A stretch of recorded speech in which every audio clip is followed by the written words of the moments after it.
ஒரு சிறிய கிராமத்தில் ஒரு சிறிய வாடகை வீட்டில் ராமு மற்றும் கீதா என்ற கணவன் மனைவி வாழ்ந்தார்கள். ராமு ஒரு சாதாரண கூலி வேலை செய்பவன். அவனிடம் இருந்த ஒரே சொத்து அவன் ஆசையாக வாங்கிய ஒரு டூ வீலர் மட்டும்தான்.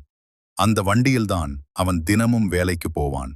அதே வண்டியில்தான் கீதாவை சந்தைக்கு, கோவிலுக்கு கூட்டிக் கொண்டு போவான். அந்த டூ வீலர் அவர்களின் வாழ்க்கையின் ஒரு பகுதியாகவே இருந்தது. ஒரு நாள் திடீரென்று கீதாவுக்கு கடுமையாக உடம்பு சரியில்லாமல் போனது. ராமு உடனே அவளை மருத்துவமனைக்கு கொண்டு போனான். டாக்டர் அவளை பரிசோதித்து சொன்னார், சிகிச்சை உடனே செய்ய வேண்டும், ஆனா அதற்கு கொஞ்சம் பணம் செலவாகும்.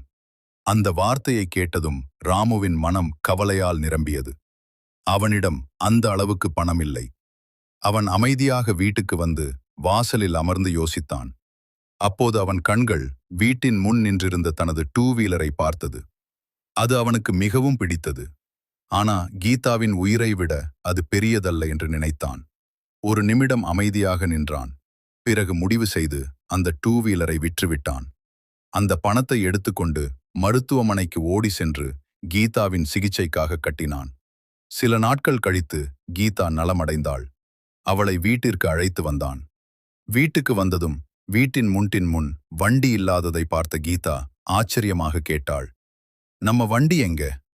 ராமு மெதுவாக சிரித்துக்கொண்டு சொன்னான், அது போயிடுச்சு கீதா, அதை விடு, வா உள்ள போகலாம், உனக்கு உடம்பு இன்னும் பலவீனமா இருக்கே. அதை கேட்டதும் கீதாவின் கண்களில் கண்ணீர் வந்தது. உள்ளே சென்று இருவரும் கட்டிலில் அமர்ந்தனர். ராமு அவள் கையை பிடித்து மெதுவாக சொன்னான், வண்டி மறுபடியும் வாங்கலாம் கீதா, ஆனா உன்ன மாதிரி ஒரு அன்பான மனைவி இந்த உலகத்தில் எங்கமா போய் வாங்குவேன் சொல்லு. அதை கேட்ட கீதா கண்கலங்கியபடியே அவன் கைகளை பிடித்து அவன் தோளில் சாய்ந்தாள். உண்மையான காதல் பொருள்களில் இல்லை, நமக்காக எல்லாவற்றையும் விட்டுக் கொடுக்கும் மனசில்தான் இருக்கிறது.